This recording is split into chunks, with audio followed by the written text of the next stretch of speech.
اللهم أهل علينا شهر رمضان بالأمن والإيمان والسلامة والإسلام والتوفيق لما تحب وترضى يا ذا الجلال والإكرام. اللهم أعنا فيه على الصيام والقيام. اللهم اجعلنا ممن يصوم رمضان ويقومه إيمانا واحتسابا لوجهك الكريم يا أرحم الراحمين. اللهم سلمنا لرمضان وسلمه لنا وتسلمه منا متقبلا وجعلنا فيه من الفائزين يا رب العالمين.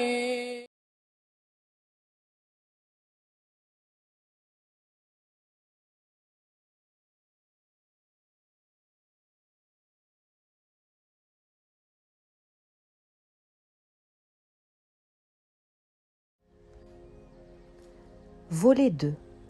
La technique des priorités. Aujourd'hui, la renaissance du Coran nécessite une approche académique rigoureuse, basée sur un classement des mots par degré d'importance.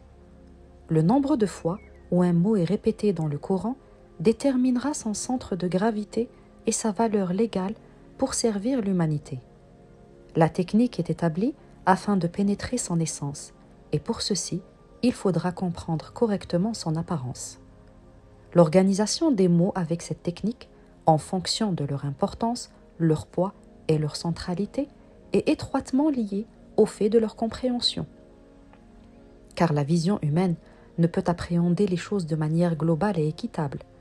Elle nécessite l'établissement d'un système de priorité afin de mieux déterminer ses objectifs. Aussi, le fait que des mots se trouvent dans le même verset ne signifie pas qu'ils sont tous équivalents. En exemple, le mot le plus important sera le nom majestueux d'Allah. Cité 2699 fois, ce mot à l'importance vitale devient le pivot du livre. Un des premiers freins vers la compréhension du Coran est de considérer tous ces mots comme équivalents, ce qui, la compréhension, rend très difficile.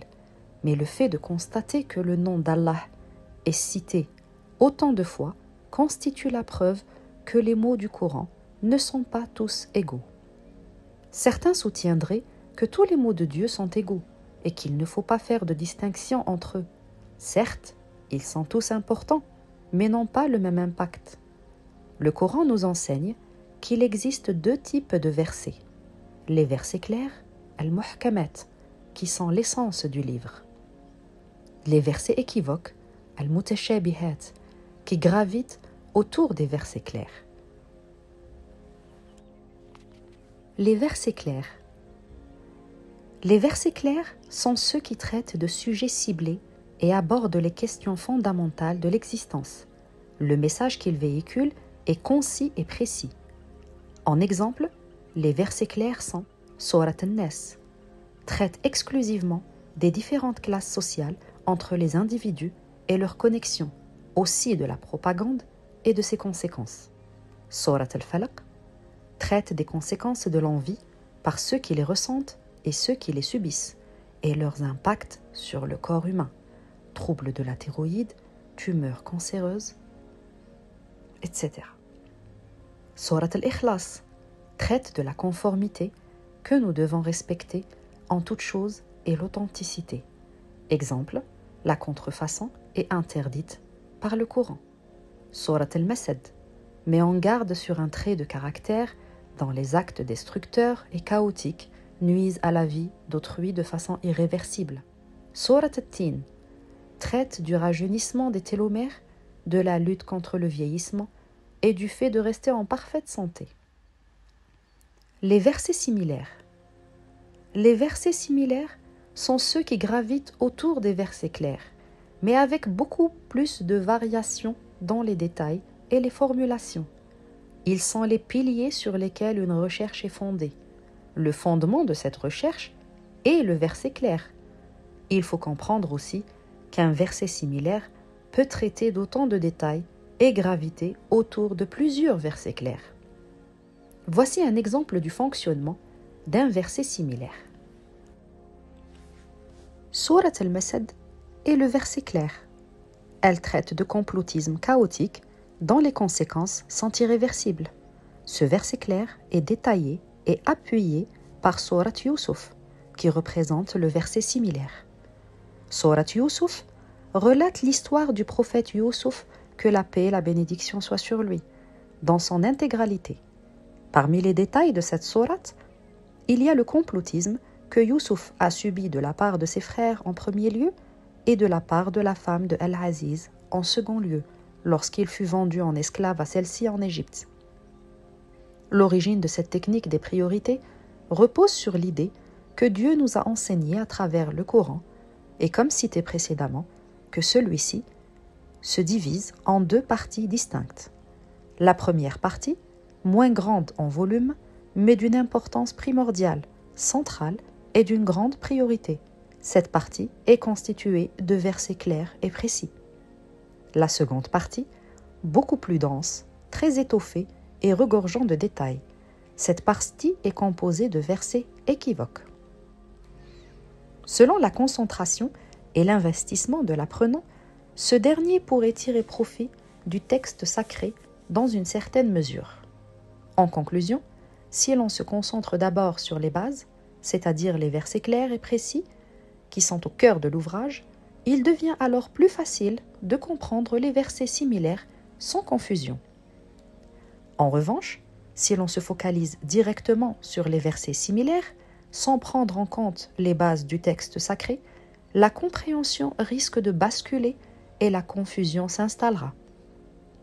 Toutefois, ceux qui veulent l'interpréter à leur guise utiliseront les versets similaires du Coran pour justifier leur propre inclination, comme précisé dans le verset 7 de la sourate Al-Imran.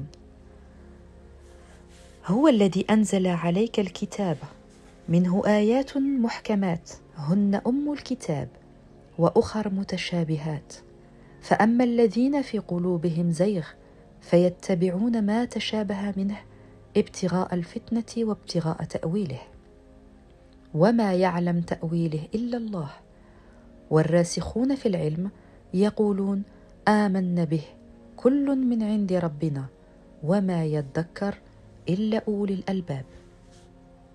C'est pourquoi il est nécessaire de se concentrer sur les bases du texte sacré. Les versets clairs serviront de garde-fou, empêchant tout égarement, et les versets similaires appuieront les détails de leur compréhension. Les mots clairs et les mots similaires. Le même principe des versets s'applique sur les mots coraniques. Il existe des mots clairs et des mots similaires. Afin que vous, chers lecteurs, puissiez comprendre cette question, permettez-moi de vous expliquer la distinction entre un groupe de mots coraniques que j'ai pris en exemple. Mots clairs. Allah, Ar-Rahman, Al-Mizan, Al-Iman, Al-Islam. Mots similaires. Wahaba, A'ta, Ata, Khawwala. Vous constaterez que les mots clairs sont des termes clés, fondamentaux et d'une grande importance. En revanche, les mots du deuxième type se ressemblent et sont similaires les uns les autres, même si leur définition est complètement différente.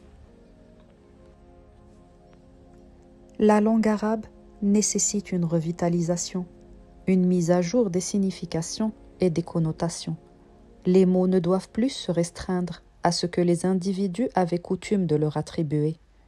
Le Coran possède un vaste éventail de mots qui renferment des significations que les termes courants de la société arabe ne peuvent pas pleinement exprimer. Il existe une distinction marquée entre la langue de la société arabe et la langue coranique qui possède ses propres lexiques, expressions et connotations. Par conséquent, bien que certains mots puissent paraître semblables à ceux utilisés dans le langage courant, ils ne revêtent pas nécessairement la même signification. De nombreux mots employés dans le Coran possèdent un cadre conceptuel différent de celui des termes arabes usuels. Voici un exemple d'un terme coranique illustrant cette différence. Le mot « ar-ruh ». Nous étudierons le vocable « ar-ruh » et la différence considérable entre la langue coranique et l'arabe vernaculaire. Dans le Coran, le mot « ar-ruh » désigne la science infuse. Dans le verset 52 de Sourate Ash-Shura, وَكَذَلِكَ أَوْحَيْنَا إِلَيْكَ رُوحًا مِنْ أَمْرِنَا. Deuxièmement, il est attribué uniquement à une catégorie privilégiée de personnes. Dans le verset 22 de Sourate Al-Mujadala, وَأَيَّدَهُمْ بِرُوحٍ مِنْهِ. Troisièmement, le mot « ruh » est toujours au singulier et est impossible à fractionner. Dans le verset 85 de Sourate Al-Isra, وَيَسْأَلُونَكَ عَنِ الرُّوحِ قُلِ الرُّوحِ مِنْ أَمْرِ رَبِّي. Quatrièmement, le mot « ruh » est une entité vivante. Dans le verset 38 de Sourate An-Naba, يَوْمَ يَقُومُ الرُّوحِ وَالْمَلَائِكَةُ صَفًّا. Cinquièmement, le mot « ruh » est masculin. Dans le verset 193 de Sourate Ash-Shu'ara, نَزَلَ بِهِ الرُّوحُ الْأَمِينُ. Tandis que dans la langue vernaculaire, le mot « ruh » est connu dans le lexique arabe comme « esprit ». Deuxièmement, il est utilisé afin de désigner la vie et exprimer le moi, « ruhi », « ruhak ». Troisièmement, il est attribué à tous comme étant l'âme. Quatrièmement, le mot a une forme plurielle, « arwah » et « rawha ». Cinquièmement, le mot est au féminin.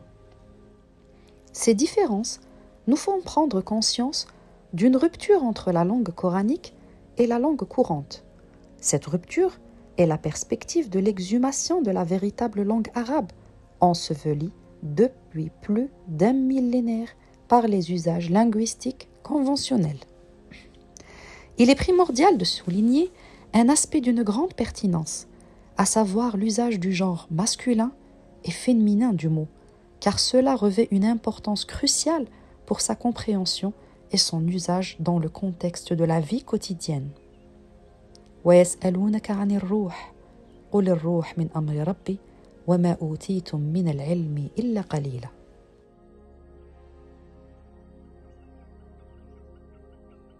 يا أيها الذين آمنوا كتب عليكم الصيام كما كتب على الذين من قبلكم لعلكم تتقون أياما معدودات فمن كان منكم مريضا أو على سفر فعدة من أيام أخر وعلى الذين يطيقونه فدية طعام مسكين فمن تطوع خيرا فهو خير له وأن تصوموا خير لكم إن كنتم تعلمون شهر رمضان الذي أنزل فيه القرآن هدى للناس وبينات من الهدى والفرقان فمن شهد منكم الشهر فليصمه ومن كان مريضا أو على سفر فعدة من أيام أخر يريد الله بكم اليسر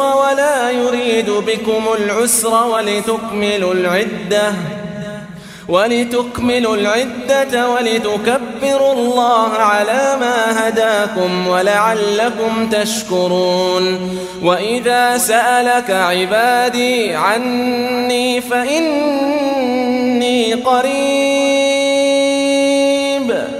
فإني قريب أجيب دعوة الداعي إذا دعان فليستجيبوا لي وليؤمنوا بي لعلهم يرشدون. أحل لكم ليلة الصيام الرفث إلى نسائكم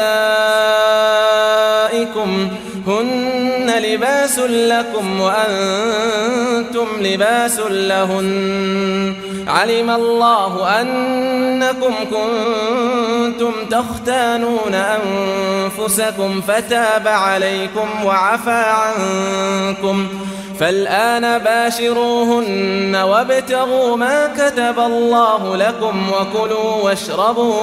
وكلوا واشربوا حتى يتبين لكم الخيط الأبيض من الخيط الأسود من الفجر ثم أتموا الصيام إلى الليل ولا تباشروهن وأنتم عاكفون في المساجد تلك حدود الله فلا تقربوها كذلك يبين الله آياته للناس لعلهم يتقون.